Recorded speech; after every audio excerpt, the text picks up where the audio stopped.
everyone, and good whatever moment of this wonderful day you are enjoying on your time zones. Welcome to day two of our Hacking HR January series, and this is the third conversation in our January lineup. We will be spending a little bit less than 1 hour today talking about mindfulness for HR, namely staying calm in a busy and overwhelming workplace. My name is Minola Jacques. I will be your co-host for these two conversations today. We have Jessa backstage taking care of us as usual, and we have an amazing lineup of speakers who will share their insights and their energy and hopefully their tips and tricks for staying calm. While Jessa will help me bringing them up on stage, I will just say a warm welcome again to everybody in the audience. Please do consider the comments and the chat space your conversation scene and drop us at least a short hello and let us know where you're listening in from or where you're watching us from. It's always a joy to travel around the world when we have these panel conversations. And also what we have learned over the years is that there is so much wealth and there are so many nuances to the topics that we are discussing across cultures, across generations, across your own journeys and experiences. So please do let us know your thoughts and your own stories. Now, let's make the most out of our short time here today. What I will do, I will pass the e-mic around as you appear on my screen clockwise. And I will ask you first, just shortly introduce yourselves and tell us what exactly makes this topic personally meaningful to you. So much so that you take time to be here and be with us in this conversation. Sarah, welcome. Good to see you. Good to see you too. My name is Sarah Gumilevsky. I am the Director of Employee Experience over at Mom's Organic Market. It's an organic grocery retailer on the East Coast. And Mom's is all about mindfulness. We incorporated it into many, many different things in our company. I'm actually in a 8-week mindfulness training right now that they offer to our managers. So it's really close to everything that I'm doing, and I just continue to try to grow and learn from other people. Thank you so very much. Matt, good to see you. Welcome. Hi, thank you. Thank you. It's great to be here. My name's Matt McLaughlin. I'm an executive leader coach. I'm also a mindfulness meditation instructor. And what really makes this topic alive for me is kind of a personal story. 20 years ago, I was having horrible anxiety and panic attacks due to a toxic workplace. And my route out of that was discovering mindfulness practice and a daily routine. And since then, it's really kind of been my mission to bring that into the business world and introduce people to these tools that can help them survive and navigate challenging workplaces. Thank you so very much. And last but not least, Dr. Brandy, welcome. Good to have you on this Three Musketeers panel. Thank you so much. I'm glad to be here. My name is Brandy Fennell, and I'm the Director of Organizational Development and Culture at Founders Table Restaurant Group, located on the East Coast. And this topic is particularly important to me. I actually did my dissertation on work-life balance and how to prevent burnout. And so, in this demanding field, we face a lot of high-stress situations, from employee concerns to managing conflicts and organizational changes. So the ability to stay calm is essential for maintaining well-being and preventing burnout. So. Wonderful having all of you here. I can see in the comments that we have people from virtually all over the world, and that means that this topic is so relevant for all of us if we look at everything that is unfolding in our work and in our life. Before we dive deep into the topic, I know that there are many conversations going on, what's mindfulness, what's meditation, what's mindfulness practice, is meditation part of that, is mindfulness part of meditation? So I would really invite all of you, for the purpose of our conversation today, what are the concepts that we assign to mindfulness, to meditation, moving forward? And what I will do, I will just ask one of you to lead us into this round of answers, and then the other two, please jump in and build your conversation. The unmuting competition will be officially open. So, Dr. Brandy, do you want to be the pioneer now? Sure, I don't mind at all. All right, so just from my perspective, especially as an IO psychologist, mindfulness really refers to a practice of maintaining like a heightened awareness and a focused attention on the present moment. So that's within the workplace and in professional activities. It's important to apply those mindfulness principles to enhance your individual and even organizational effectiveness. So. Let's see who wants to go next. I Sarah. can go. Sure. I would agree with that. Just in terms of self-awareness, there's actually a space in the brain between the prefrontal cortex and the amygdala, and mindfulness has actually scientifically been shown to enhance that space, and that actually has taught me a lot about mindfulness becoming less of a ambiguous type of activity and actually something that truly works. So these small little practices that you can do daily over even 8 weeks, that teaching you how to control your emotions and your impulses, that is kind of like the scientific background of mindfulness. I would agree with all of that, and also that meditation is a way to mindfulness, and there's a lot of different ways into that. There's sitting practice with breath, there's walking meditation, there's bringing that sense of mindfulness to washing the dishes. So it's something we can engage with in almost everything we do, and I think you don't necessarily have to have that sitting practice in order to practice mindfulness. There's a lot of other ways into it. If I think back to the conversations we had yesterday, for example, we all agreed that mental health and mindfulness and all the other self-awareness practices, they kind of been brought to prominence through the COVID pandemic. But they have been an underlying presence, and they just waited for an opportunity to pop up. I was curious, thinking about our panel today. What has been your experience in bringing this topic into the organizations, and have you felt different levels of open-mindedness? I'm particularly curious. Have you experienced different kind of conversations across industries or across functions, across generations, across other intersectionalities that you can think of?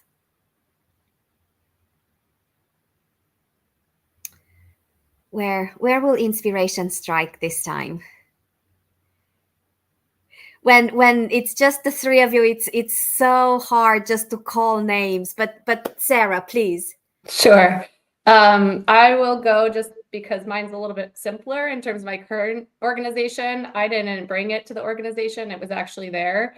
So I've been exposed in ways that I wasn't previously, right? So that has been really refreshing to me because I've been able to go along for the ride and take the opportunities that are already there. So this has just been part of the culture and it's very refreshing because I don't think that everybody can experience that. So I can answer because it's really short and simple. I don't know if I have much to add. Thank you, Sarah. Well, I would say that, working in the restaurant industry, mindfulness is not something that comes naturally to anyone. And right. Additionally, like currently we are launching we've launched a wellness campaign at my organization for the month of January. So because usually people, come back into the new year and it's like, new year, new me, right? And so we just kind of implemented like a new year, but just a better you, right? The best you. And we're focusing on wellness and well-being. So it's really been a new concept for everyone in the organization. Sometimes topics like mindfulness and meditating seems a little unrealistic for people who are on their feet all day and having to deal with customers and guests, right? So we're really just trying to think of really creative ways and practical ways that some of these operators can incorporate some of these techniques. And we've really focused on how much it reduces stress, right? And that, in this very uncertain type of industry and that's prone for high stress or heightened levels of stress, mindfulness is a valuable coping mechanism when you're dealing with difficult employees or difficult customers. And so that seems to resonate with some of our managers, and they're applying these small things. And we're emphasizing like, hey, you could just take 2 minutes, right? Walk to the bathroom and look in a mirror and do this, or go to the back room or to the walk-in, right, or to the kitchen, and just give yourself these moments. And so we've received a lot of positive feedback with these. So we're looking forward to trying to do more in this area throughout the year. I think I might be in a little different position. I tend to work really kind of focused on one-on-one work with people. So I'm able to kind of meet them where they are with introducing the practice or reinforcing where they already are. And that's I think been really helpful. And to your question about COVID, I think there's a lot more interest and relevance with this. I had probably 6 conversations with clients yesterday, and we're still dealing with that, the after effects of COVID, and we're still carrying a lot of that anxiety and tension. When's the next shoe going to drop? And kind of still unwinding from that. So I think it's very personal, but these approaches can help really no matter where you are in your kind of journey with coping with that. I am very much aware of the fact that we focused the January series back on HR. We talked so much about how HR can be there for everybody else in the organizations, and we just wanted to create this space for being there for HR. So if we can go maybe one layer deeper into this topic, how is mindfulness for HR special, if in any way, from mindfulness for other functions? Yesterday, we talked a little bit about compassion fatigue, and we talked a little bit of, everybody goes and talks with the HR, but who does HR go to speak with? I'd love to hear your thoughts about this. Yeah, it seems HR is in a particularly can be in a particularly challenging situation there, where your mindfulness of what you say and how you say it can be really critical, both in how you show up for the employee, and you're sort of in between the employee and the company in terms of you may have to enforce certain policies or performance improvement plans. Those all come up. So how do you I would wager that HR has probably more challenging conversations than any other role in the company in terms of that. So I think it's super important for people in those positions. I think that in HR, you are tend to be a little bit compassionate, of course, because that's all about the employee experience and making sure other people, have meaning at work, and you're removing the roadblocks, and there's a lot to that without giving up who you are. And so I think that we just need to recognize that we are people as well, and finding a mentor, finding a coworker or your boss or someone you can really confide in, even in little moments, and that's not in a negative way. It's more of, hey, do you think I'm handling this right? Or just, bouncing ideas off of. Because if you're thinking about happiness at work, one of the things is just really paying attention in the moment and having someone to kind of lean on and lessen that pressure that you feel on yourself, because we're not perfect, and going through COVID, I think that we all realized that there are a lot of things that fell on HR's plate that we just had to navigate through and those challenging times. So, just increasing compassion for yourself and kind of freeing yourself in that experience. It's brought mindfulness to the table. And there's different chats, it could be groups like this. It could be different. I'm part of another group for HR people. There's Facebook groups. So there's people out there that understand what you're going through, and you just have to find the right resources. And that's been really helpful for me during this time. Yeah, I would agree with all of that. I think, mindfulness for HR it holds unique significance compared to other professions just because of the distinct responsibilities and challenges associated with being in these type of positions. You think about, employee relations, emotional intelligence is required when you're in these emotionally charged situations, such as employee conflicts and even performance reviews and workplace grievances. And so mindfulness enhances your emotional intelligence, and it allows you as an HR professional to navigate those situations with more empathy and understanding and better communication. I think also HR deals with a lot of confidentiality and trust issues and situations. You're always dealing with sensitive information and having to maintain confidentiality. So mindfulness, again, contributes to building trust by fostering discretion and clear communication and ethical decision-making, which is all essential for any HR role, right? And then you have other things, whether it's conflict resolution or organizational changes, and even just well-being advocacy, right? Mindfulness aligns with all those things by, promoting a holistic approach to health and wellness, which includes, learning skills to remain calm under pressure and actively listen and how to respond thoughtfully. So, yeah, I think it's just prime for HR for sure. What have been some of the biggest roadblocks and even misassumptions or misconceptions that you had to deal with when igniting conversations about mindfulness in the workplace? And also how have you kept the conversation going?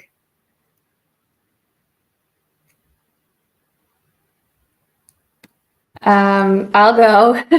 So before I go to that, I can see in the chat, but I can't actually comment right now. So I just wanted to mention that some of the groups that I was mentioning. One is Benny HR. They have a Slack channel and they verify that you're actually in HR before you can join. But if you go to in this group, of course, if you join the LinkedIn page, you can connect with all sorts of people. But also if you're on Facebook, you can just look up human resources. There's all different types of groups. And so that's some of the things that I've looked at. But to go back to roadblocks, of course, time. I think time and the pressure to not be perfect, but do everything and get everything done. That's probably my biggest roadblock. And in this leadership mindfulness group that we have at my job, basically one of the activities that we did is we paired up with a partner, and for 5 minutes you listened to that person's issue, and then you switched and you were asked to look for or ask them clarifying questions for 5 minutes, and then there were a couple more things after that. But the biggest challenge was just listening, be present. So applying that to, bringing it back to actually to my team and trying to incorporate that into one-on-ones, and sharing with them what I was doing, because it's kind of odd to just sit there and not speak for 5 minutes, but it'll really allows people to have the space to figure out what is the real issue and get to the why. Because if you all of a sudden try to jump in and solve the problem that you think they're having, then you're solving the wrong problem. So that has really taught me mindfulness and mindfulness in my own leadership, is that I need to wait and take a pause and take a step back in coaching other people, because sometimes I just want to fix the problem, and that's not really the right solution right away. Yeah, I hear the time as a block a lot when I'm suggesting someone start a practice. I try to make it easy. I'd say, look, 5 minutes, 5 days a week. If you can do that over a couple of weeks, you're going to start to see some of the benefits of mindfulness. The other thing I hear a lot in terms of resistance is, oh, I've tried meditation. I'm not good at it. I can never clear my mind. And well, my experience, you never will clear your mind. It's how you manage that and learn to get some distance from those thoughts and exercise that ability to come back to the presence. So I think it's mainly a matter of reframing and helping people create a new habit in their lives. Yeah. I think, being in a restaurant and hospitality industry, there are definitely some unique challenges to implementing mindfulness practices. And so, like I said, this is a new concept that we've been introducing this month. But there have been, just some minor roadblocks and some comments, right? And so, and just in general, we're a fast-paced environment. And so it makes it challenging for anyone to find the time for mindfulness practices during a busy shift, right? So, I've just tried to tell, our managers, there are on-the-spot exercises that you can do that you can incorporate into a short break to, focus on your breath and, practice mindful walking during brief pause, right? When it's slow, this industry being prone for high stress again. I mean, especially during peak hours or busy seasons, we are trying to create kind of like training. I don't want to say training. I hate saying the word training when something's not training, but really just provide practical tools for stress management. So whether that's sending brief videos on deep breathing techniques that can be used on the job, right? And allow people to decompress. Some other roadblocks, I use that loosely, have been just variable schedules and shift work. So it can be hard for someone to kind of have a consistent schedule for mindfulness, right? So we provide some recorded guided meditations that employees can access. So just in case, they miss that email or, the live session that we tried to do, then we have those recorded things for them. So. Listening to all of your answers and also tying this back to a teaser that Matt dropped very early on into our conversation, about meditation practice and how that takes time and practice. I was wondering, when you cannot actually dedicate time to practicing these exercises, then how can you still tap into the sense of calm when you need it most? And Matt, since you inspired this question, I would invite you to go first on this one. Sure, thank you. I think it's first off that daily 5-minute practice is where you kind of cultivate the resource. And I'm talking about breath awareness meditation. So right there in the moment, you can just take a pause, focus on one breath. I use this a lot with people that are anxious around giving presentations or speaking, because you can do this without anybody knowing. Just a couple breaths can really help to calm and center yourself. And the other piece is the mindfulness practice itself is, as I work with people, that's a piece of it. The other is starting to pull apart some of the thoughts and patterns that we have, and what's another way of looking at a situation instead of just the worst case scenario, or kind of reframing a situation. And the more we practice that, we're actually training our brain. This is neuroplasticity, where we can get better at this stuff the more we do it. So kind of looking for those opportunities and bringing the practice beyond just the breath to actual practical actions. I would agree exactly with Matt.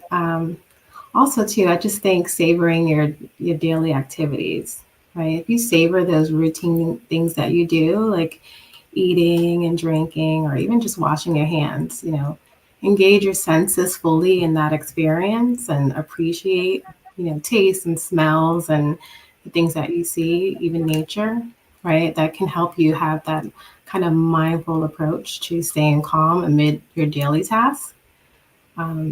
I also think mindful listening, in your interactions with others, instead of thinking about your response, focus truly on hearing and understanding what the other person is saying. That fosters that sense of connection and presence, which is also calming for you. Um, and then, even setting intentions for the day. I think if you set your day with some positive intentions and reflect on your goals for that day and the attitude that you want to bring to your task and your interactions with people, that will create a very mindful mindset that kind of guides you throughout the day. Yeah, I agree with Dr. Brandy. I would just add that mindfulness is not passive. So it's really a comprehensive type of process. And with that, the recognition of what you're going through, it can be hard to do just because we get so into our routine and you just get so used to doing exactly what you do every day. So maybe just switching it up, taking a different route home, you're more aware of things when you're not doing this exact same thing every day. So just have a little variety, and then recognizing those feelings and being more aware of, hey, I am smelling something new, or I'm taking a little more time to appreciate this moment. And then, obviously we have our routines. So something that I'm trying. We are in the middle of our conversation right now, so I will just take a few seconds and welcome everybody who joined us a little bit later. And I hope you enjoy this conversation just as much as we do. And before we start getting this question, I will anticipate it and say that this conversation is being recorded, and you can always go back and rewatch it, re-listen, or you can recommend it to your friends and colleagues, either through our LinkedIn space or hackinghrlab.io. And a while ago, I saw some energy in the comments around employee experience. And I would like to go back and pick up on that topic and spend a few minutes on everybody who is thinking about doing some employee experience work at the moment. How can they create windows of opportunity to talk about mindfulness, to embed mindfulness in the moments that matter? Any practical ideas, any recommendations that you would like to give our audience?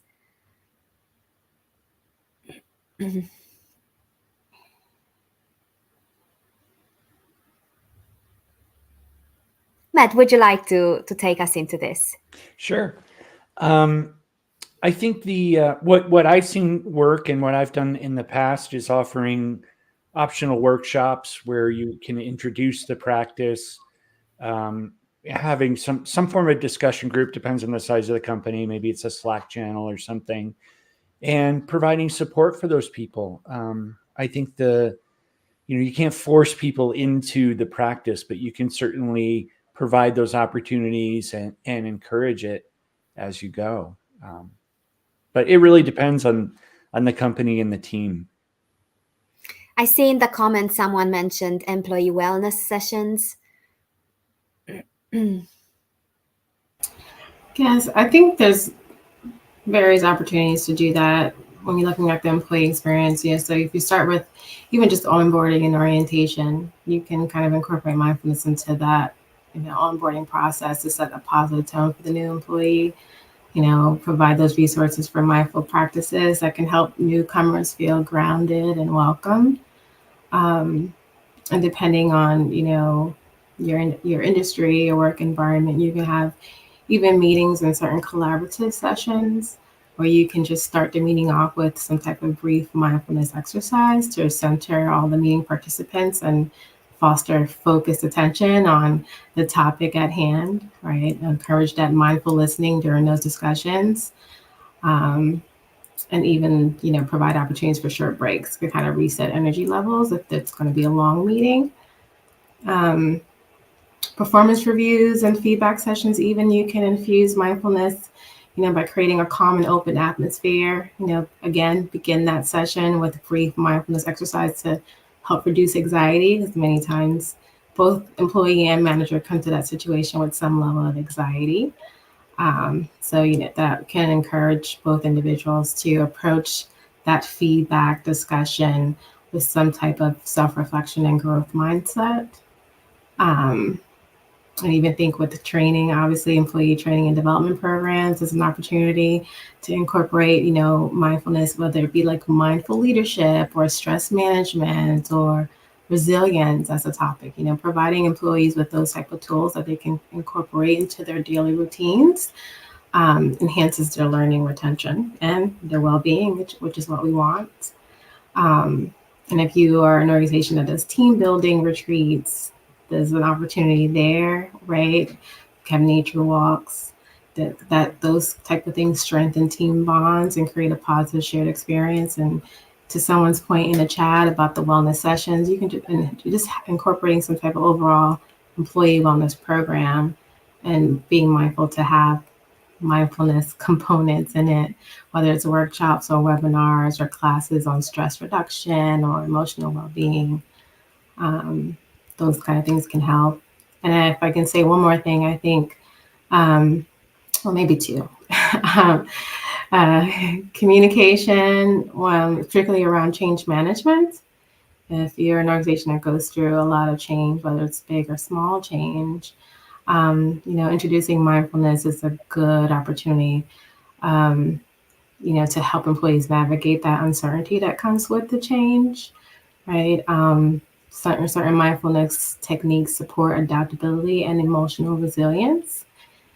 And then my last one, I promise, I think if you have an employee recognition or appreciation program, I think instead of having those type of rushed acknowledgments, right? Or, if you have those systems that send an automatic 10-year award to someone when they reach a certain milestone, I think just taking a moment to express gratitude in a mindful way.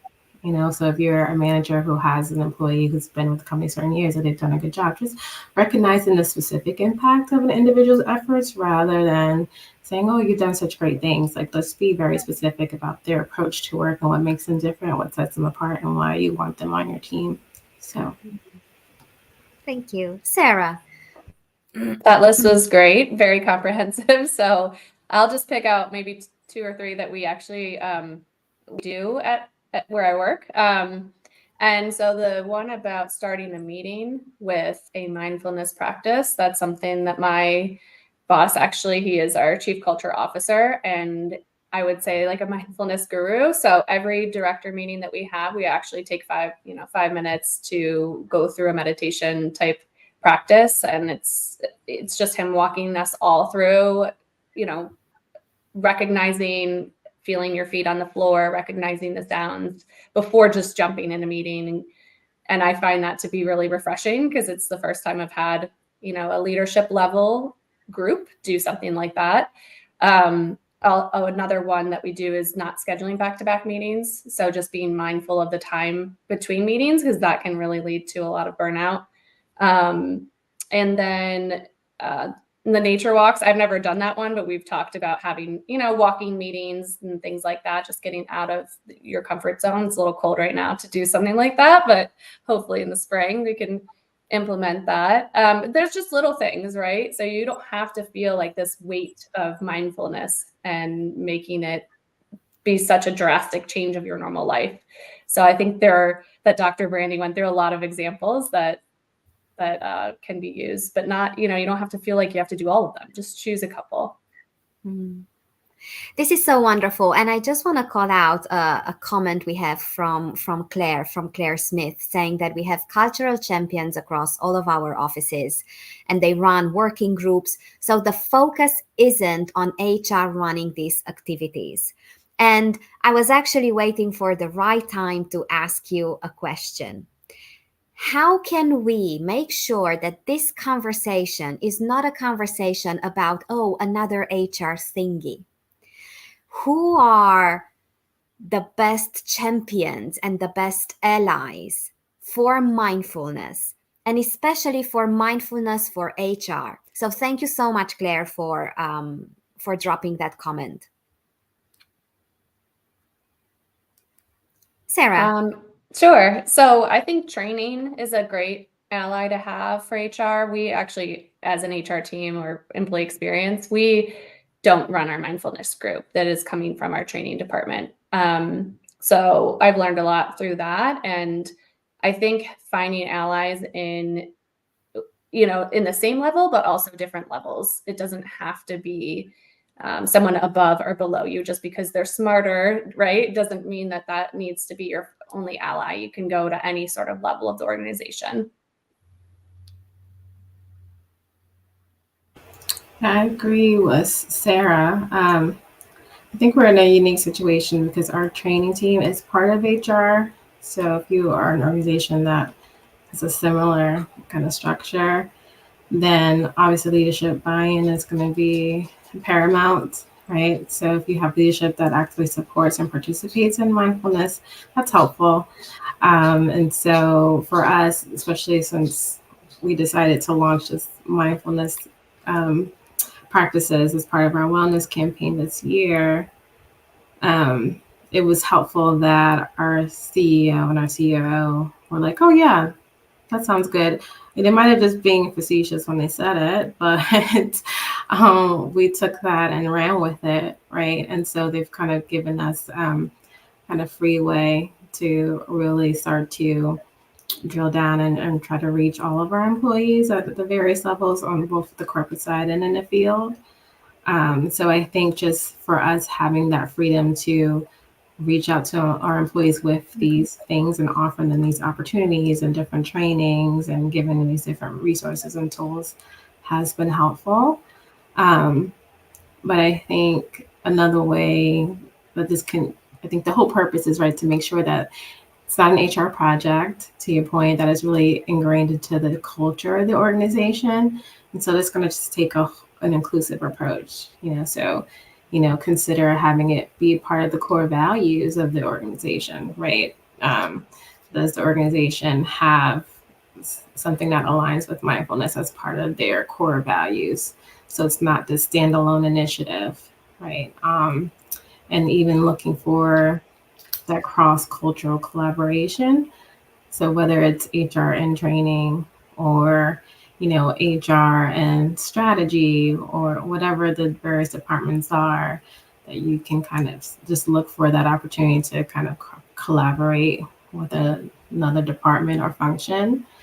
And then also try to look for opportunities if there are company-wide events or campaigns. I don't know if you have an internal communications team or department or even marketing, look for ways to do it with that, whether, you have some type of mindfulness challenge or wellness week. So things like that. I know our organization, we like to do fitness challenges every spring. So why not have, a mindfulness challenge or wellness challenge, look for those kind of observation acknowledgements. So like May is Mental Health Awareness Month, right? So maybe that's a time that your organization could do something like that.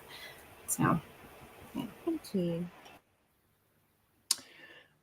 As I was thinking about this, I think it was Jules' comment about how do we implement something like this when management isn't behind it? And I think both of you mentioned allies, and that's how I got this started. The first time I ever brought mindfulness into a company, it was 400 people in the company, and we started with a lunch hour thing and grew. It was like 10 people at first, then it was 15, then it was 20, and then management started paying attention and, hey, maybe this is something we should talk about and promote within the organization. So it really does start with that small group, and when you find those allies come together, start to build it, you can make big change. And I understand the challenge of middle management, where you're trying to drive cultural change when you may not have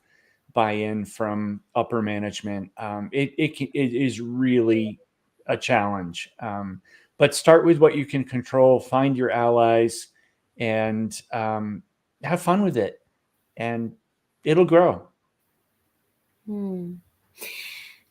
I was thinking about something as I was listening to our conversation, and I'm a journalist by trade. I'm a change manager by choice, and oftentimes I tell people that sustainable change is a three-legged stool. It addresses mindset, skill set, and tool set.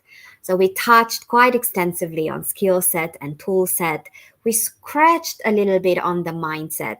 So my next question to all three of you is, when we talk about mindfulness, what is the mindset leg of this stool in organizations and for us as practitioners?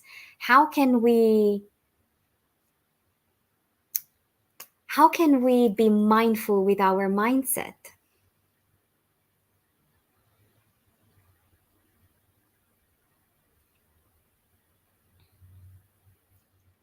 Dr. Brandy, would you like to give it a shot?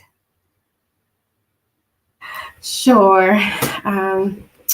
I like to be very intentional with my responses. I just needed a moment to think, but I think, that mindset leg, like you said, I like what you said, of mindfulness. It really just is about cultivating that mental attitude or perspective that's characterized by awareness, I think, presence, and that intentional focus. Because mindfulness involves not only those specific practices or techniques or exercises, but it's also about adopting a mindset that emphasizes being fully engaged in whatever that present moment is, right? And having an open and non-judgmental awareness, most importantly, right? That's what to be judging yourself for how you feel or what's going on and things like that. So if you're looking to be mindful with your mindset, then I think it starts with, again, being fully present in whatever the current moment is, noticing your thoughts, feelings, and sensations without judgment, and engaging all of your senses to help anchor yourself in the present. And that's in positive and negative situations, right? So I think sometimes when we're talking about mindfulness, we're emphasizing those when you're feeling stressed or feeling upset, but that's not the only time to implement that. I also think just having non-judgmental acceptance. So just adopting a non-judgmental attitude about your own thoughts and experiences. Trying not to label them as good or bad, but just observe them and be curious about how you're feeling. Having that curiosity and acceptance is important. And then similarly to having that growth mindset, maybe you kind of have a beginner's mindset, right? And that you're approaching every situation with a beginner's mind. You're letting go of your preconceived notions or even your prior experiences, and you're cultivating curiosity and openness. It's something that even might be familiar, but hey, this is something that you're experiencing for the first time with this person at this present moment, right? And I mentioned before about intention setting. I think that's still important there, to start each day with clear intentions and just to get in the practice of doing that on a regular basis. And then, I think we've heard this before, but cultivating a mindset of gratitude, focusing on those positive aspects of your life and regularly reflecting on what you appreciate and just fostering a positive and even optimistic mental outlook. All of that. Yeah. Thank you. Mhm. I think Dr. Brandy also mentioned earlier the values in your organization, and some of the values that Moms has is it's really tied to mindfulness. So one is having the courage to grow.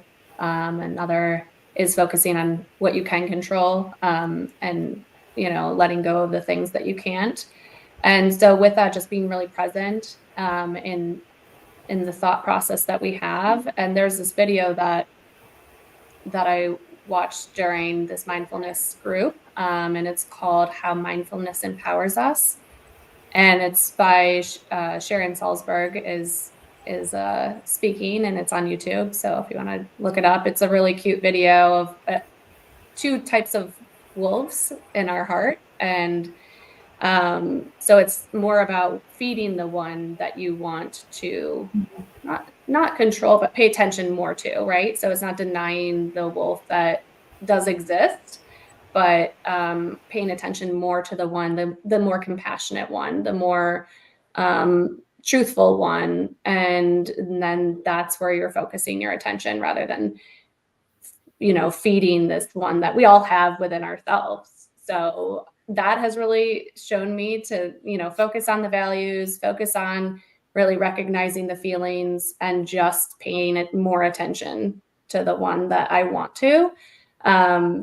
So during the moments of while you're in work, in these heated conversations or dealing with a difficult employee or, going through COVID, not really, just figuring it out as you have to, being really present and focusing on the things that you can control and just really not worrying about what's going to happen in 5 or 10 years, just focusing on what's happening right now and just doing your best. Dr. Brandy alluded to this, and Sarah, you did too. For me, it's curiosity. Like that's where so much of this starts. And part of that is my training as a coach. Like asking the right questions is my job. So, kind of turning that inward. What's behind this thought? What's really going on here? What do I really need in the moment? What does the other person really need in the moment? And just kind of constantly asking those questions in a friendly, curious way. And it's sort of opening up a spirit of playfulness where we don't have to engage. We may feel like our job is a routine day in and day out, but what's really different about it? Because it's not. There's something there all the time where we can stay curious, learn, deepen our relationships, help people. There's so much there under the surface. So I think for me, that's probably one of the most powerful aspects of mindset that we can engage with. Your answers totally hug my heart, because whenever people ask me, we need a toolkit for this change, we need a change management toolkit, I always tell them, look, there are only 3 tools that are absolutely time tested in change work. And those are curiosity, courage, and compassion. Everything else is logistics. So thank you so much. I will also send the link to this conversation next time I am being asked for the toolkit. Now, we are about 6-7 minutes away from wrapping up this conversation, which is very painful to say.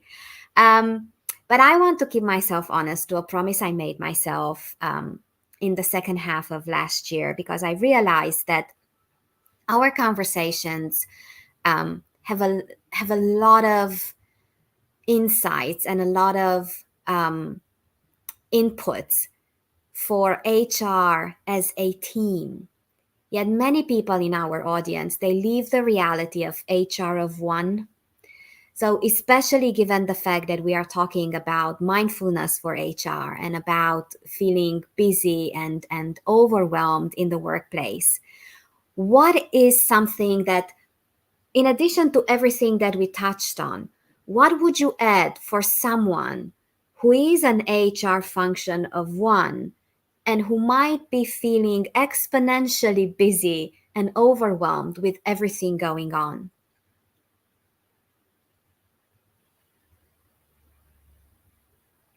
So I Sarah. started my career as an HR team of one. So I've definitely been there, completely understand the pressure that's on that type of person and role.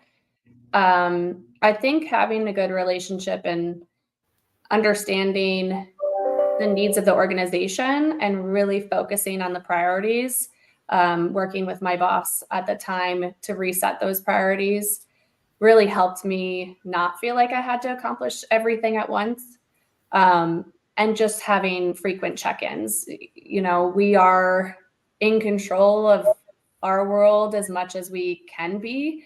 And so sitting and feeling this overwhelming pressure, it can be really just debilitating. So being open, you know, I've cried at work, so I'm not gonna sound like I don't know how to do this, but it can be difficult. And so having that person that you can really lean on that actually is, you know, either your boss or someone really close to you, that has really helped me a lot in these moments. And if you need to go for a walk or if you need to do something, you just verbalize it and see what happens, right? If you don't say it, then you don't know if it's going to be accepted. So I know that can be really difficult depending on the organization, but there's someone that you should be able to reach out to. And if not, that's when maybe it's not the right organization for you to be in, and just recognizing that can be really, really freeing. Yeah, I think, you know, being a HR department of one, it's definitely overwhelming for sure, and it can be challenging to practice mindfulness, but I think it's still feasible if you look for just some practical and realistic ways to incorporate it into your busy schedule, right? So if you just, you know, besides like, yeah, going for a walk, you know, doing walking meetings if you have a teleconference and walking if you can, that would be good, right? Walk mindfully around your workspace if you work from home, or, you know, just engaging in some gentle movements to release any physical tension you have, you know, that kind of promotes some mental clarity for you.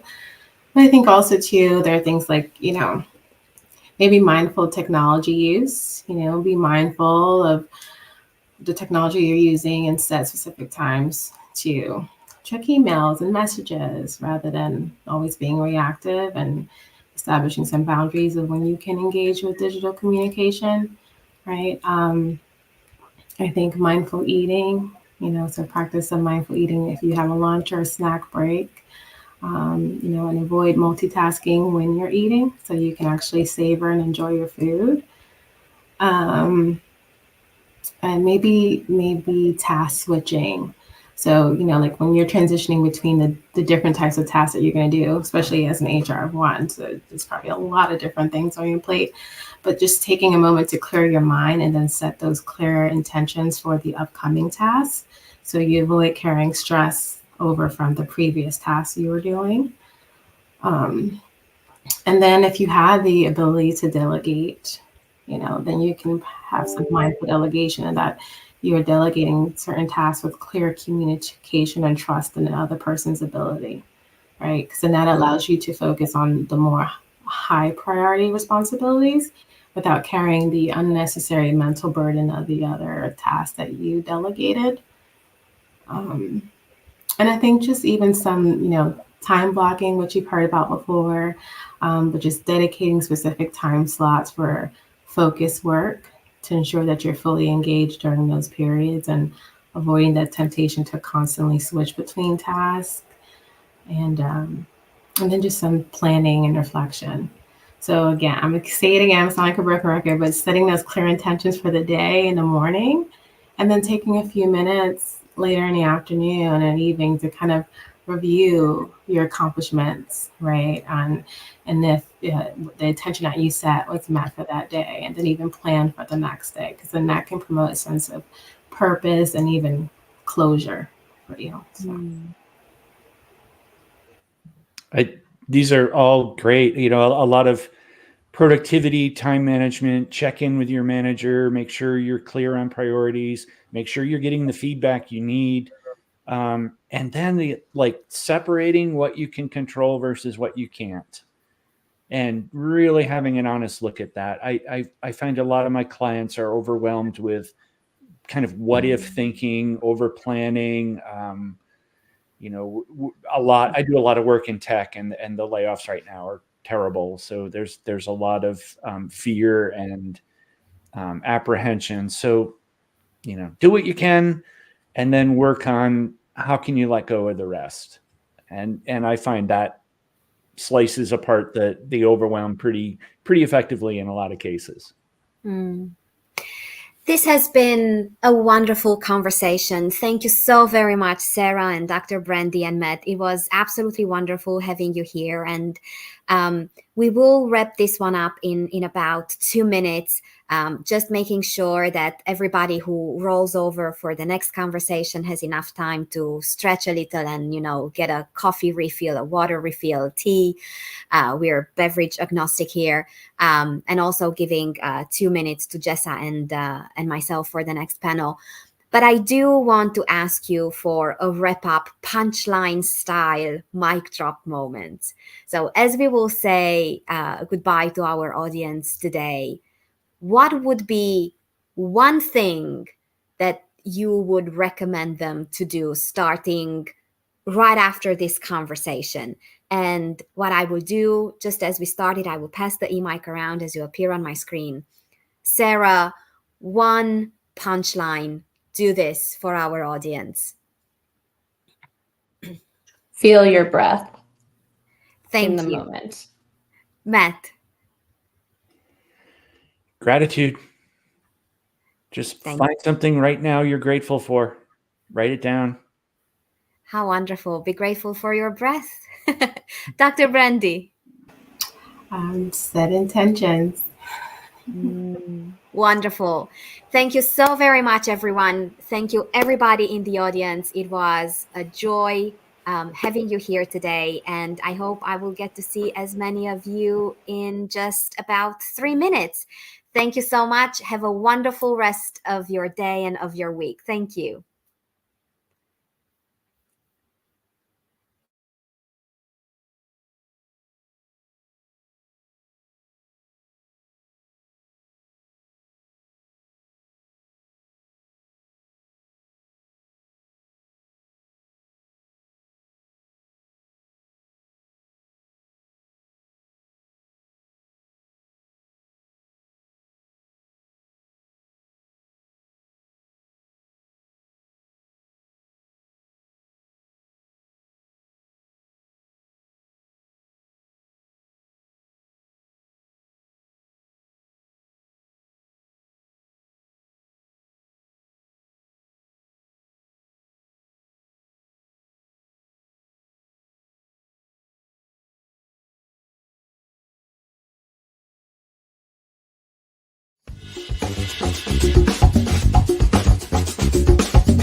everyone, and good whatever moment of this wonderful day you are enjoying on your time zones, either now live or later as you will enjoy the recording. It is such a joy to welcome you at the second conversation of the second day of our January series. And this space is dedicated to HR. We talked so much about how HR is there for everybody else. And this time we are here for HR. My name is Minola Jacques. I will be your co-host for the next hour or so. We have our wonderful Jessa backstage. So if you do enjoy this conversation, please make sure that you say a big thank you to her as well. She's been doing amazing work as usual. And we will be welcoming an incredible lineup of speakers. So Jessa, if you can please help me bring so much joy and inspiration on the screen. It's so wonderful to see you all. While you get used to seeing your faces next to one another, I will just say welcome to people just joining us, and also welcome back to those of you who just rolled over from the previous conversation. A big ask for help just to make sure we're not stuck in some loop on LinkedIn. Do drop us a few notes. Just let us know maybe where you're listening from. We travel around the world with these conversations. And also just a kind reminder and a warm recommendation: consider the comments your space of conversation.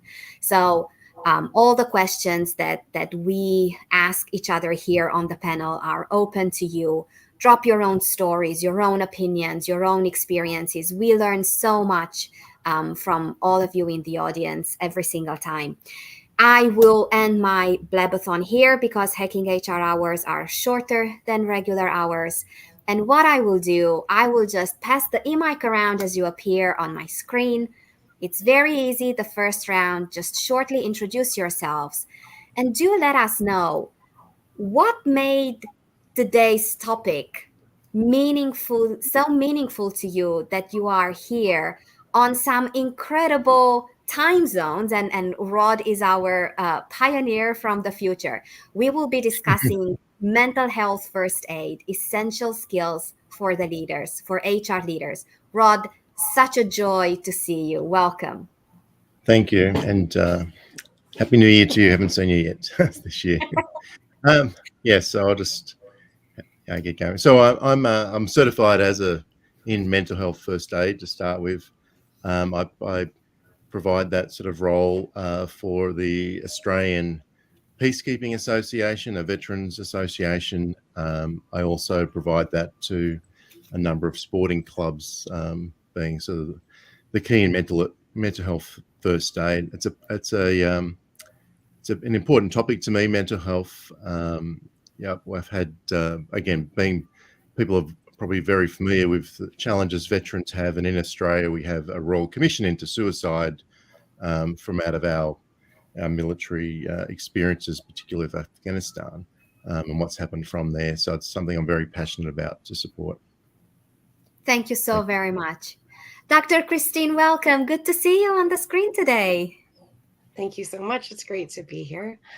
So I am a medical doctor, but I work primarily now as a trauma therapist. And so mental health first aid is something that I'm acutely aware of, because I certainly deal with my fair share of people having panic attacks or people going through a crisis situation, either a physical or a mental one. And what I started to recognize in working in equity deserving communities was that people need to be resourced themselves, so that the more that we can allow these skills to be disseminated in community, the better. So last year, my book was released. It's called The Modern Trauma Toolkit. And this year we have launched a company called Safer Spaces Training, where one of the modules that we do workshops with, and we'll soon have some software, is in psychological first aid, because we really believe that everyone should have these skills.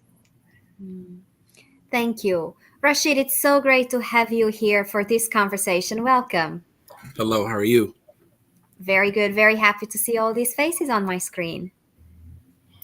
Rashid Hurd. Why does it resonate with me? I think over the last couple of years, there have been a number of things that have occurred in society in general. And as an HR professional, sometimes it's very easy to sort of fall into doing the job versus really actually dealing with the humans.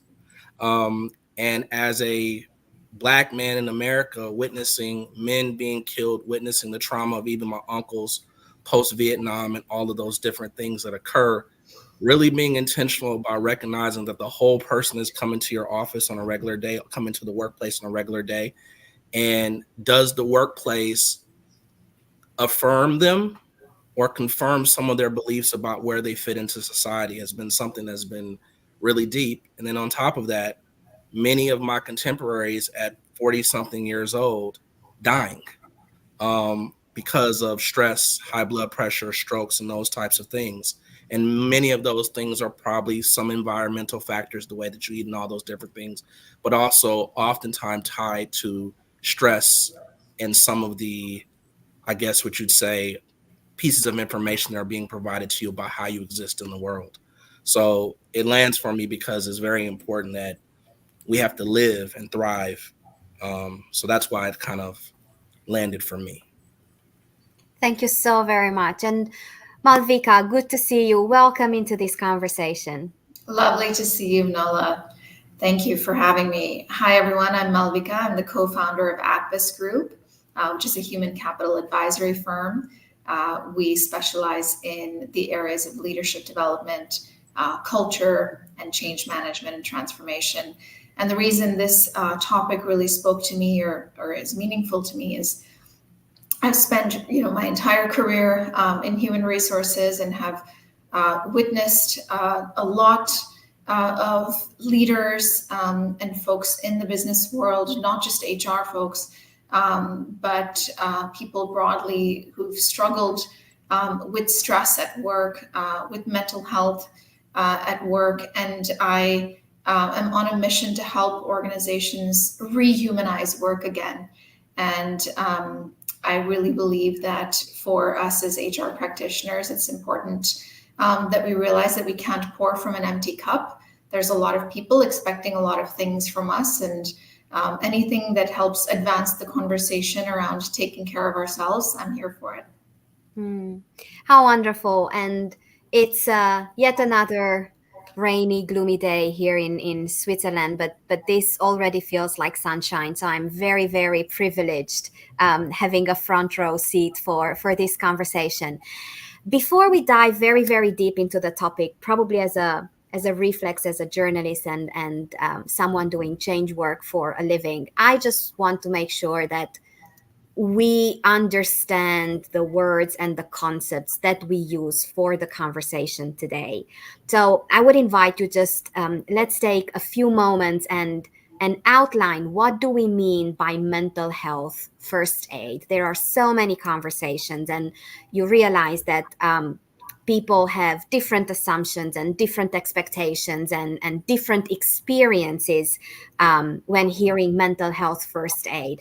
And Dr. Christine, I would invite you to be the pioneer on this one, and then everybody jump in, create your conversations, and consider the unmuting competition officially open. So Dr. Christine, mental health first aid, what is it and what it is not? Great question. So I think everyone will probably have a different perspective on it, because for me as a medical doctor, when you say first aid, I think triage. And so much of it is dealing in an acute crisis. So when either an individual or a team or an entire community is facing crisis, how do you figure out who is the most in physical and psychological danger? And we have so much more awareness around the need for first aid for physical issues than we do for psychological ones, but they are equally important. And even more to the point, they're all connected. You don't have a body without a mind, and vice versa. So the psychological safety of employees is really key, but also of communities. When we have an air pollution issue, when we have a global pandemic, for example, we often forget that these physical issues often have like psychological sequelae. So I think that a solid understanding of who is most at risk, and individualizing the way that we do the assessment of what that mental health risk looks like. Triaging, so like get the resources that we have organizationally, making sure that they're helping individuals and teams as best we can, and then keeping people out of serious crisis while maintaining, a baseline foundation of mental health. So those would be probably the way I would define it. I'll open the floor before I say what it's not. I've got opinions on that too. Rod, I see you unmuted. And then okay. Malvika. Well, it's pretty. That was an excellent answer, I think, and I think that what's mental health is, as was said, is certainly just as important as physical first aid. A really key thing, I think, with mental health first aid is just about that early identification, and again, whether it's a group, whether it's an individual, is really important. And one of the challenges, in my experience, is really digging deeper when you're trying to identify is someone under some mental health, have they got issues, challenges. People don't always want to talk about that, so you got to sort of I think with mental health first aid, it's not as obvious as physical first aid. If someone's cut themselves or broken their leg, you've really got to be present and be able to talk and listen non-judgmentally is really key. And I guess another part is really, when you think about first aid, it's not providing deep I guess therapies or anything like that. It's really just about diagnosing and just helping someone through the challenges that they've got, and right at that starting point is really key. So I'll leave it there. Thank you. Thank you, Rod. Malvika. Yeah, I think, Dr. Christine and Rod really summarized it incredibly well. I would say a lot of it is kind of educating ourselves and the leaders in our organizations to recognize the signs when someone might need mental health first aid, because to Rod's point, it's not as easy to recognize when someone's having a mental health crisis or an issue compared to a physical health crisis. So doing the work before you get to the point of needing mental health first aid is equally as important as providing the first aid itself. And a lot of it has to do with educating ourselves and the folks in our organizations around what all of this means.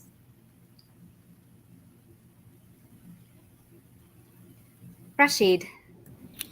I would probably say that what you find is there are a number of people that suffer in silence. I mean, that's probably the way I would describe it.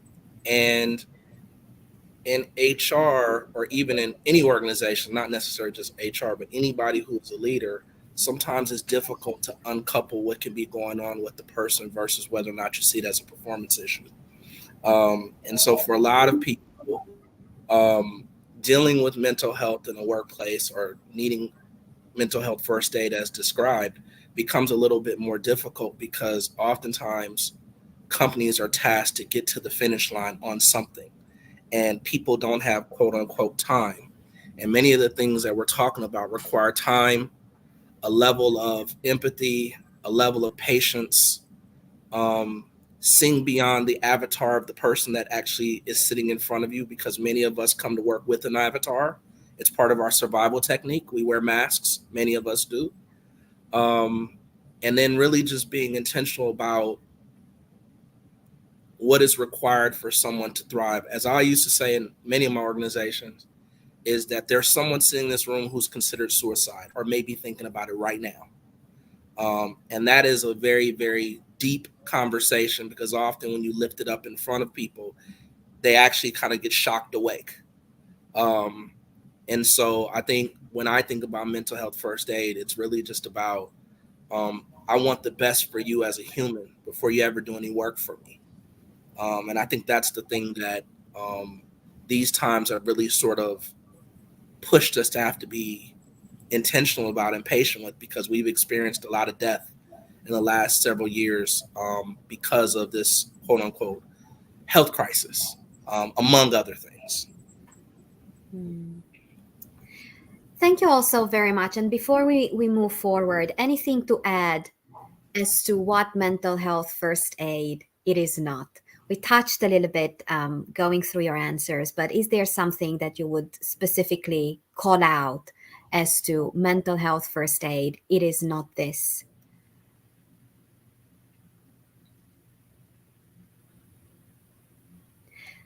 I can jump in again. I think Rod really nailed it when he said it's not therapy.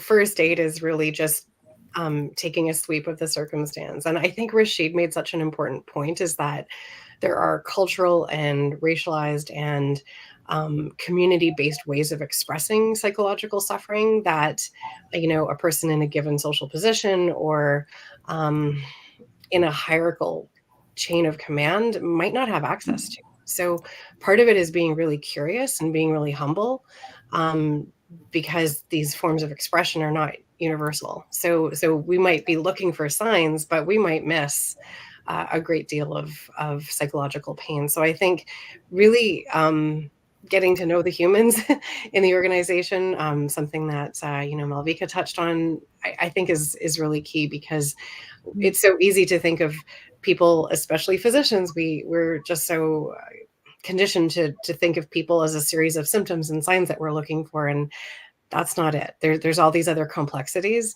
and so the more that you can create an atmosphere of candor and openness and psychological safety that people would be willing to share how they really are, I think is key. Not therapy yet. For you to understand what's happening, you have to get to a deeper level. So I think that would be my corollary. And I might add on to that. I think, again, another differentiation with physical first aid to mental first aid that I think is really important is that it's not a one-time intervention. Like if someone's needing mental health first aid, it's likely that needs to be an ongoing process. Whereas if you're fixing, again, a broken arm or something like that, it's quite, clear that you're dealing with that issue. So it's an ongoing process is really a key point, I think.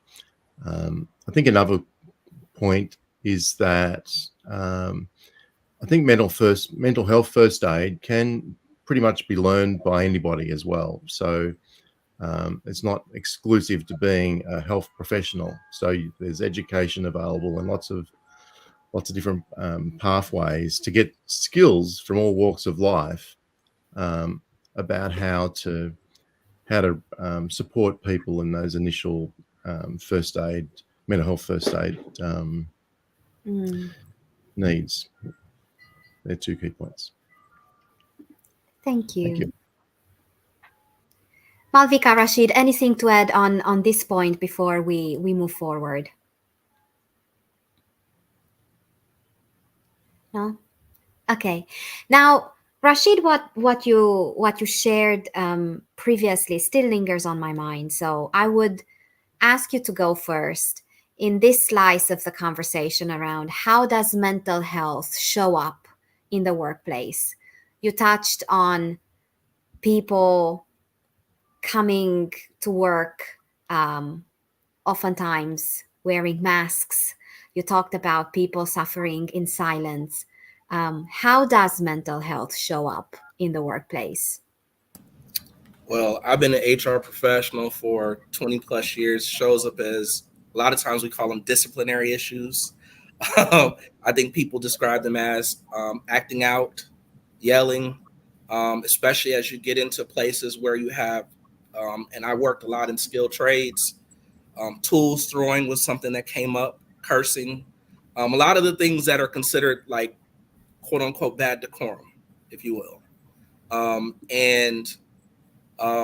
A lot of times it seems like there can be no resolution because the person is always quote unquote angry.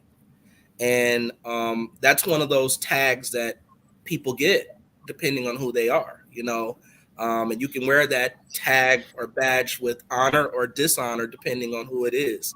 So I often speak from my perspective and vantage point and experience. I work with a lot of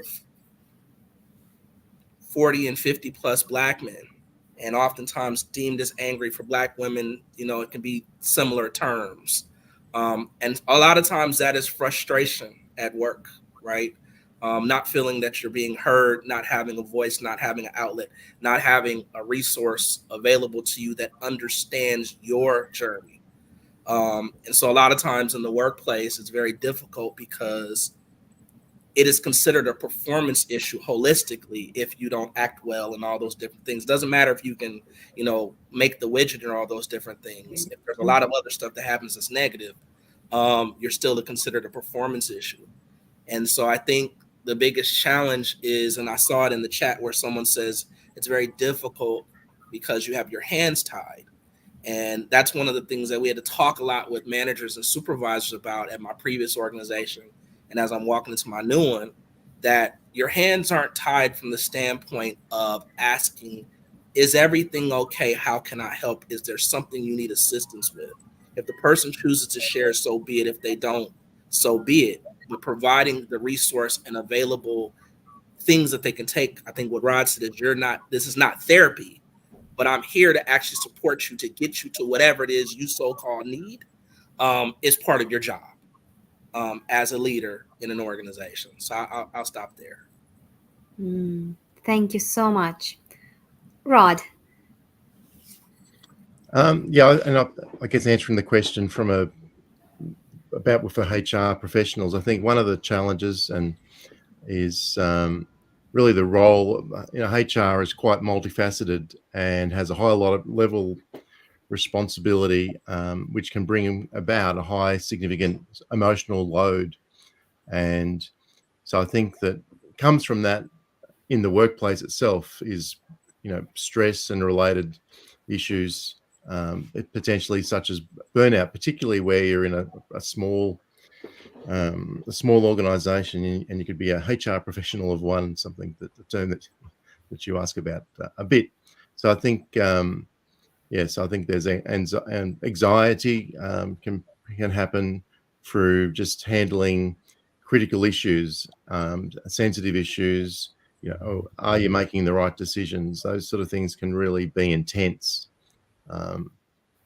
So that's it. That's my little bit. Thank you. Dr. Christine, I saw you thoughtfully nodding along. Yeah, it's so interesting. I guess because physicians, we kind of have this like algorithmic approach to things. So I think of how mental health shows up at work when a crisis situation happens, and I think of the autonomic nervous system. So I think, well, what is the way that you are stuck in a response related to the toxic stress? So a lot of times what you'll see is fight and flight and freeze. So when Rashid was talking about the trope of the angry Black man who's really feeling voiceless and helpless, that is a person whose nervous system is stuck in fight. And that shows up in a workplace like anger, like irritability, like non-compliance with rules. But it's a person who underneath it all has a wound, is hurt. But that is the way that they are expressing that hurt and that pain. So, likewise, flight and freeze also show up in a myriad of ways in terms of workplace behaviors. That the flight can look like restlessness and agitation and just starting 50 tasks and not finishing any of them, and just very, very disorganized. And freeze looks like you're just not showing up at all. You're dialing it in, you're doing the bare minimum. I think a lot of that great resignation and the new trope that, I'm on TikTok, so I see a lot of the millennials talking about just, I'm gonna do my job description, no more, no less. And I think a lot of that is freeze. I'm feeling really overwhelmed. I'm trying not to like shut down completely. So I'm just going to do exactly what's expected. And I think the more that we recognize the way that the nervous system responses show up as behaviors, and then try to figure out, well, what is this actually representing in terms of these states that people are in? So there are nervous system ways at an individual level, but also within a system level, that we can help people come out of those states of being. But the first task is to recognize. So both to have the team lead to recognize and HR to participate in noticing and acknowledging and validating, and then collaborating on what both individual and team-based solutions look like to that. So yeah, my response is a lot more physiologic. Thank you so much. Malvika, you're in the hot seat of going last on this one. Yes, I think often I kind of describe it as apathy. Apathy is a sign of just people not caring and having sort of a hopelessness about things. What's the point? What's the point if I do this? They or say something. They won't do anything anyway. That can often be a sign of having lost hope or having lost confidence. Sometimes it's also as simple as people not seeming like themselves. If someone used to be a certain way and now you're seeing, observing a shift in their behavior, that could be, it's not always, but it could be a sign of something deeper going on. So all of the things, that were mentioned, performance issues, non-compliance, et cetera, are obviously signs as well. But I think apathy and people not seeming like themselves can also be signs that are sometimes overlooked. Mm.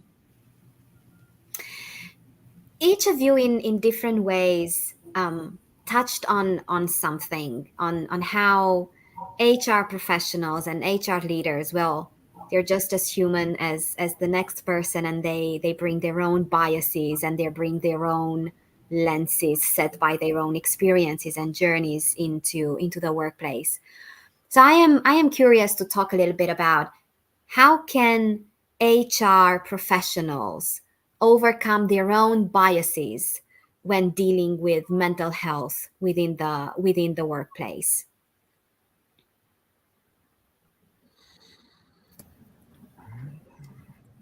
Rod, Rashid. I'll let Rod go. It's fine. I think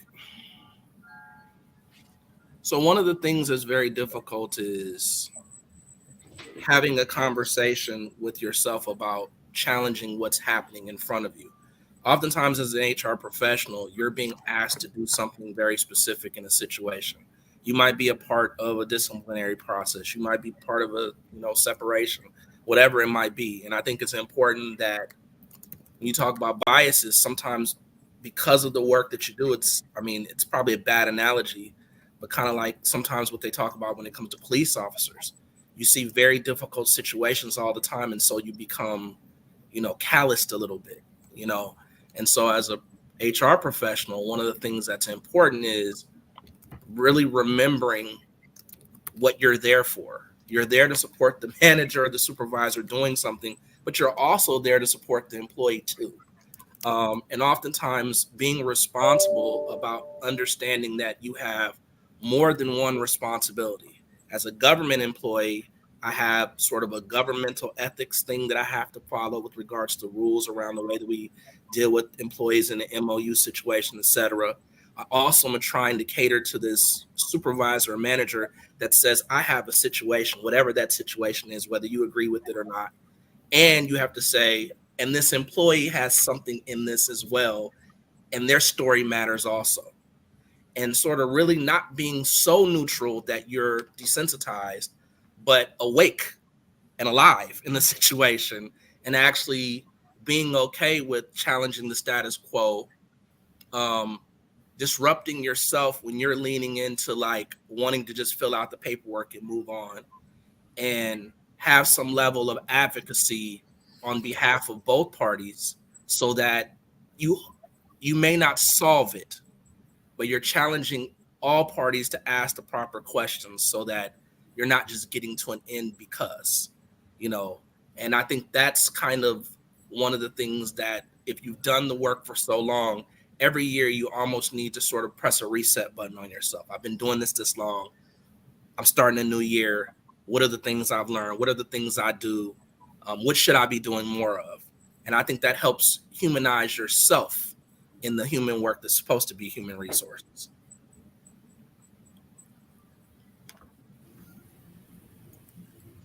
Malvika. Yeah, what I would add to that is, often taking a step back and assessing how would I like to be supported in this situation is helpful because it helps you recognize your own biases. So when you say, okay, how would I like to be supported in this situation? Now let me assess, based on what I know about this person, how would they like me to show up? Or how would they like to be supported? Can be helpful. And in my book, it's not, it's not an issue at all to simply ask, how would you like to be supported? How would you like for me to show up? How would you like for your manager to show up in this position, in this situation?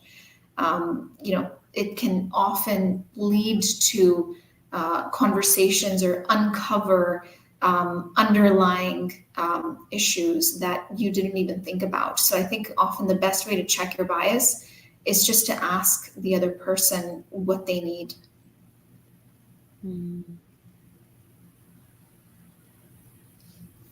Rod, you're on mute. I was talking to myself. Thank you. There you are.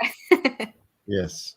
I think one of the largest hurdles is there's certainly in Australia, there's still a real stigma associated with mental health, particularly men in the military, which is what I'm part of. And that's a real challenge. It's particularly it's what's really key, I think, for creating a culture is it's really key to have the ability for both HR professionals and the workers to feel safe, that they can have emotional openness. And that's really, in my experience, at the moment, it's still not the norm that people are comfortable to do that. And that's what really then brings about the next key area, which I think organizations can still improve. And there's still quite a lack of awareness and education across the broader organizations. Like there might be a few people who have some awareness and understanding about mental health issues, their impact, how to address them. But I think there's still quite a lack of broad understanding.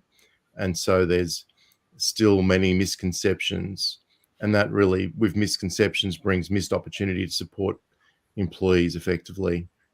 So there's some of the key things that I see as challenges right now. Dr. Christine. Yeah, I think it's really important for us to recognize that we do all have inherent biases depending on the social context of our own experiences and awareness. One of the communities where I work is in refugee health. And so I can't begin to understand what their past experience is like, nor what it is that they need. So, Malvika's point about asking.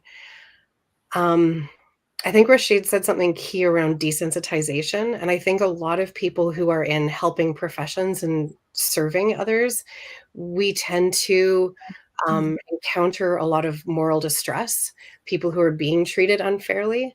And even though it's, the job within HR to try to make things as fair as possible, you're going to hit limits yourself. And when you do hit those organizational limits, how do you enact that? Sometimes people say, well, I'm just going to go along with it. And they stop advocating, as Rashid mentioned. And I think it's so easy to turn off those human parts of ourselves when we're encountering moral distress. We can also encounter things like vicarious trauma and compassion fatigue because we are tasked with sometimes resolving things that feel quite at odds. The person's needs are not being met by the organization, and that can sometimes seem an insurmountable problem. So the one of the ways that can be expressed is in cynicism and a dissociation from really attuning to the needs of others. And so when you are in this service profession, so much of it is taking the time to turn inward and do really deep self-reflection about, well, where am I at? And how did I show up today? I was just checking the time, and I simply cannot believe that we're quite a handful of minutes in the second half of the conversation. And I just want to take a few seconds and thank everybody who is here, and welcome to those that joined a little bit later. Before we get this question, I will anticipate this conversation is being recorded. You can go back and check it, or you can recommend it from Hacking HR Lab or from our LinkedIn space.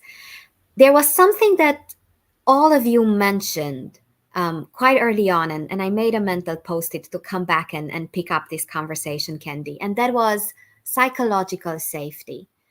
How does psychological safety come into this topic? And I am particularly curious about some popular flavors of psychological safety, like how it's an HR thing or it's a leader's responsibility to create it.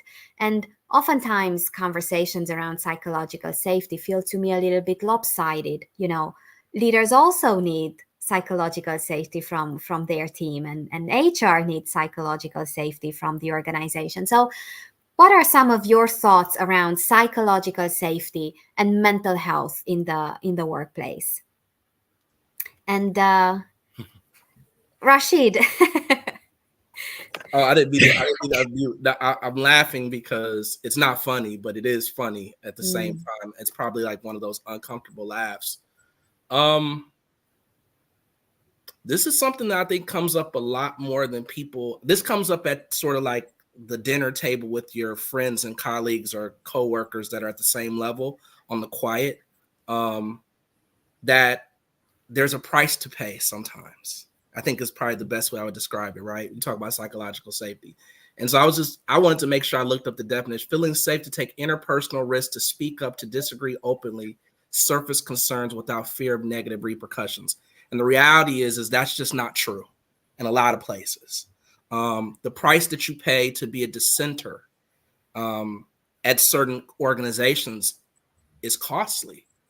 And so you find, especially, I think you find people, depending on what stage of the career that they're in, what type of money they make, what type of savings account they actually have. There are a number of different things that contribute to, I won't even use the word psychological safety, but I'll just say, there's a part of it, the ability to take risks and not be worried about what comes of it, right? And you find a lot of times that you see this, and you see this a lot in organizations, when that person gets to their 25th year in employment, and they're like, I'm almost at retirement, and they're at a certain level, and they start saying things that other people wish they could have said at certain stages of the career. You find that people in their 20s and 30s, early sort of on their career ladder or trajectory, are more likely to be quiet. And I think that what I saw during the pandemic was a lot of people taking some of these risks, not meaning to. There are some people who are saying things in spaces, and after it came out their lips or out their mouth, they're like, ooh, I said that, right? But I think it's important that as HR professionals, as leaders, as whatever you want to call it, most of this, I believe, and this is just my opinion, is often based off your own moral compass and ethics. And you'll see different people sort of walk through this journey where some people, it's like, I don't care what happens to me, it needs to be said. And there are others that will have a quiet negotiation with themselves about why they cannot, right? And these are the things that I think any organization is compelled to tackle, because your ability to actually get shareholder or stockholder value is actually built on the ability of people to actually say what's not popular, because you're actually helping leaders make informed decisions, whether it's about workplace culture or about going to market.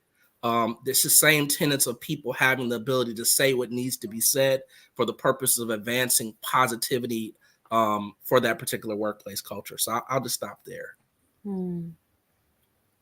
Thank you. Oh, Malvika.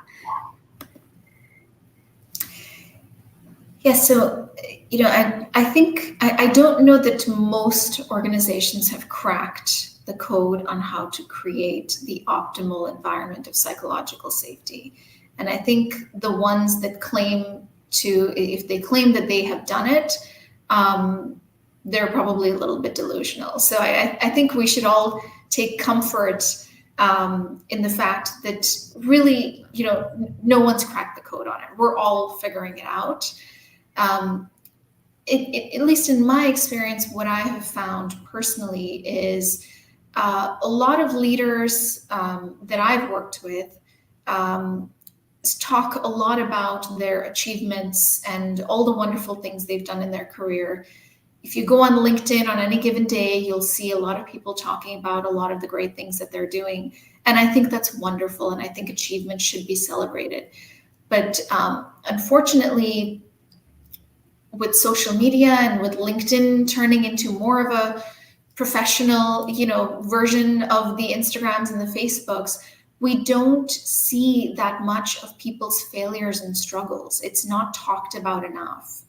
And so what's worked in my experience is, in my last couple of roles, I would talk to my team about things that were failures in my career, risks that I took that worked out and risks that I took that didn't work out. And what did I learn from those things? And it was helpful for me to kind of impart that knowledge and help my team learn so that they didn't have to make the same mistakes. But I also felt like it contributed to an environment of psychological safety and hopefully made it a little bit more comfortable for them to be open about things that they were struggling with so that we could all support each other as a team. So I think it's important to be vulnerable as a leader. Often we think of vulnerability as weakness, but I actually think there's a tremendous amount of strength in being vulnerable, and probably something that a lot of leaders would benefit from practicing. Shall we go Dr. Christine and then Rod? Well, and the evidence supports a lot of what's been said already. So psychological safety and research definitions is kind of the trust and respect that leads to candor. So the ability to be honest and authentic.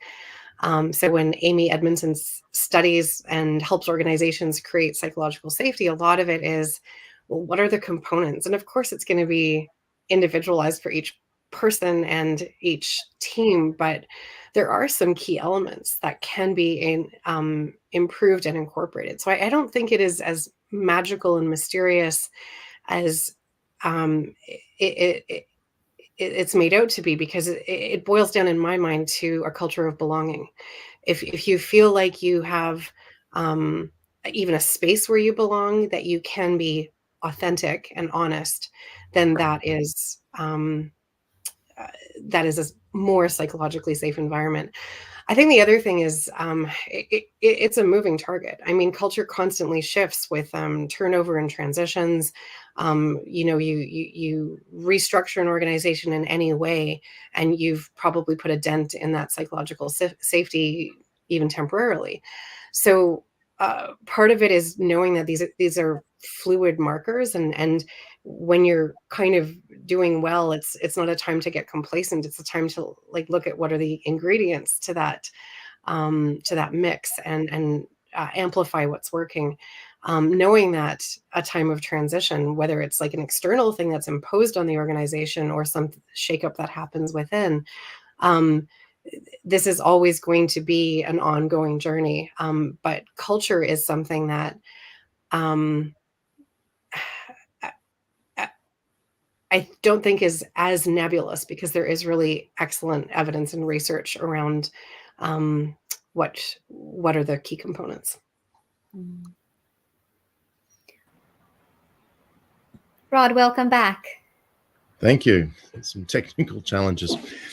Yeah, I think the answers before me have covered it all very well. I think it's really psychological safety, as was said, is really key about creating that safe place for vulnerability. It's about encouraging openness, honesty, which is crucial for early identification, but it is quite a challenge. I really think one key, really important point with psychological safety, a key aspect, is just accepting that all emotions that people have are all valid and are all important. They're important to them. So if someone's sharing, it's really important that to accept what they share, and accept that people come, whether it's from work itself or from other aspects of their life, is that people have emotions and have different challenges, and they're all valid. So I'll leave it at that. Thank you. Reflecting back on quite a lot of conversations, either on Hacking HR panels or within the Hacking HR community overall, and in full honesty, even within my workplace, almost on a day-to-day basis, I keep hearing about imposter syndrome within HR function, and HR professionals experiencing this more and more acutely, given everything that they have to navigate. So I would really want to dedicate a few minutes and talk about how does this imposter syndrome within HR show up in mental health in the workplace? How do these two feed each other, or what's the dynamics between them? I'll go first, I guess. Every time you say a word, I look it up while you're talking, just so I recalibrate myself to the definition. I think, and this is something I've talked to a couple teams about. I like the fight, flight, or freeze. That's something that, I didn't use as the term, but that's absolutely correct that Dr. Christine used. I believe that oftentimes HR professionals, and again, this is just me opining a little bit, that there's an understanding that we don't necessarily always know the business, which is sort of where you saw this evolution of the HR business partner, which began to be used a lot because there needed to be some synergy around understanding the business operation and then the rules of HR, et cetera, et cetera, et cetera. So where I see imposter syndrome potentially showing up is, as an example, let's just use an example. I'm hiring for doctors, but I'm not a doctor. And you're sitting across the table from someone who says, I'm the chief medical whatever, and I have all the degrees from something, so I know exactly what's required for a doctor. Well, imposter syndrome kicks in really quickly, where it's like, I know how to do a hiring process, but I don't know your business, and you're telling me I don't know anything either. So why am I even here? And people quit. And so a lot of times what you see people do is they walk into these meetings sometimes with people where they're already fully deferring in the subject matter because they don't even know why they're there. And a lot of times you see this with status. So if you're not the HR director talking to the chief medical director about the hiring process, and you happen to be a mid-level HR professional responsible for administrating the process, sometimes it's easy for a person to feel like they're just riding in the back seat. I'm not the driver of this vehicle. And that has a chilling effect on a number of different things, which is disrupting, as many people talked about, disrupting bias, ensuring that you're creating processes that are inclusive. If you want to use the DEI terms, fine, but really creating a process that lends itself to actually broadening the access to the applicants that would be most interested. And when those people start to feel imposter syndrome, a lot of times they stop participating and disrupting the very things that may be causing bias outcomes when it comes to hiring process. Hey, we have no women that work in this department, and we're not doing anything to disrupt how we do that. Why our panels look like this. And so that's the type of stuff that I've seen happen with people in the organization. And at some point, not my current organization, thankfully, but what you see happen is people begin to just, I think somebody said it, I'm just going to come to work and do my job and nothing extra. Don't ask me to think. And that type of thing actually destroys businesses, destroys communities, destroys work teams, ultimately destroys most of the people that are on those teams that get hired, because you're not challenging yourself to sort of have a very kind of egalitarian and sort of worldly view of how to actually create the outcomes that you most want. So that would be my fast response, even though it's not that fast. Rod. Yeah, if I pick up on that and the implications with imposter syndrome with mental health, I think there's really probably 3 or 4 sort of key areas.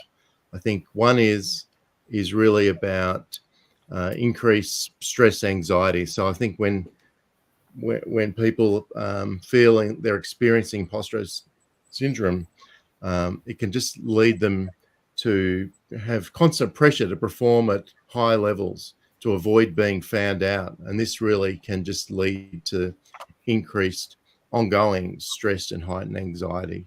So that's one key implication to mental health. And then sort of following up onto that then is really doing where it's ongoing like that is just that risk of burnout. So the persistent fear of not measuring up can just lead to someone overworking, perfectionism, and that can lead to burnout. Probably a third point, I think, is that in relation to mental health is it can lower somebody's self-esteem and self-doubt. So feeling like you're a fraud can really, and you might get found out, can impact with mental health and with issues like depression. So there are a couple of points.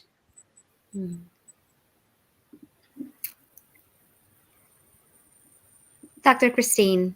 So I'm going to drop it down a level as a trauma therapist.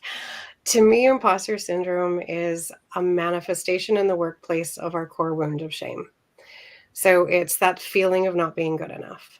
And we all have it. I mean, we're all humans. That is a thing that can be, that can show up. And for some of us, those kinds of triggers can be a tone of voice. It can be a sense of, well, I'm not 100% sure I know what I'm doing, and I'm not going to ask because when I ask, this happens. So it has to do with those stories that we tell ourselves. And that comes from our individual experiences. It comes from our family of origin and our communities and the workplace culture. So a lot of that imposter syndrome is the way that shame is triggered and the way that we manage it. So when we create a sense of psychological safety and we allow candid conversations, we think of failure as opportunities for learning, and we facilitate that, those threads throughout the organization, there's less chance of that shame being triggered in anybody. When you are a person who is meant to understand organizational wide job profiles, I mean, you're kind of set up for failure, right? No human can do that. It's kind of like no doctors can understand, every single disease, because I was a GP for so long, and you really are setting yourself up for failure when you think I have to know all the things. For a person whose shame wound is pretty easy to access, that's going to come up. So a lot of it is that self-reflection and self-compassion around I'm doing my best. I've got these people that I can come to when I have questions, because it might not be everybody, but there might be your people, and our own pathways to process when shame and the core wound about not being good enough shows up. Because a lot of us, we suppress or repress that when it enters the conversation, but it is a very human thing to happen. Just as Rod said, all humans have all emotions, and we have these conditions within communities and within organizations to shame the experience of something that is very human. Malvika. You know, I've worked with dozens of leaders in my career, C-level executives, including CEOs, directors on boards, and I will tell you that everyone experiences imposter syndrome, including, you know, very, very senior and seasoned leaders who've been CEOs multiple times, sit on multiple boards. They all go through it. So I think we should all, again, take comfort in the fact that we're not alone. Sometimes the source of, you know, these feelings of anxiety and feeling, you know, isolated or not good enough can stem from feeling like you're alone. So it's important to know that these are all human experiences and we all go through them. I'm sure even Jeff Bezos and Elon Musk and all of these billionaire CEOs feel imposter syndrome. And if you actually examine how they show up in the world with their tweets and their interactions with the media, you'll actually see it. It's not even that hard to identify. And I think the biggest antidote is, you know, self-compassion and really asking ourselves, how would I talk to a friend? You know, we have this conversation and this inner dialogue with ourselves where we feel like one mistake and one misstep and I'm going to be found out and it's all going to be taken away from me. My career is going to be taken away from me. Whereas that's really often not the reality, and that's not how we would talk to a friend. So self-compassion is really the biggest antidote, I find. I love what you said there. You said it like twice now, which is really kind of like, how would you want to be treated? And I swear, I think I've asked that question of people, which is, if this was a loved one, what would you most want for them? Because sometimes you don't advocate for yourself as much as the way you should. I saw a couple of the things in the chat. I want to make sure I say your name, Manola, which was about people working telework. And I think that's an important one too, which is people working from home also changed the nature of what was considered to be safe, right? We used to go to work to deal with our work stuff, and now I'm having meetings with my boss in my safe chair, in my bedroom, the places that used to be sanctuaries for me. Now you're in my safe space. And so I think there's something to be said about even safety in that, which was now sometimes the business is inside of the one thing that you had that was yours. Now these people are inside of that house that you used to be able to get in your car and drive for 30 minutes and go home and, I got peace. But now I have to have a meeting with you next to my recliner that I love. And now my association with this recliner, with my laptop next to it, is no longer mine. It's yours now. There's a whole lot of stuff that I think can be said about that. And even challenging ourselves to ask our team members, if we are remote, please remove yourself from your most safe space in your house so we can have this meeting, right? So that when you go back to it, that's still yours. There's a lot, I think, that still left to be sort of revealed in some of this remote work stuff. This is, without a doubt, this conversation is the absolute highlight of my week, if not the month. So thank you so very much for being here. And I know we are almost out of time, but I do not want to skip the wrap-up punchline,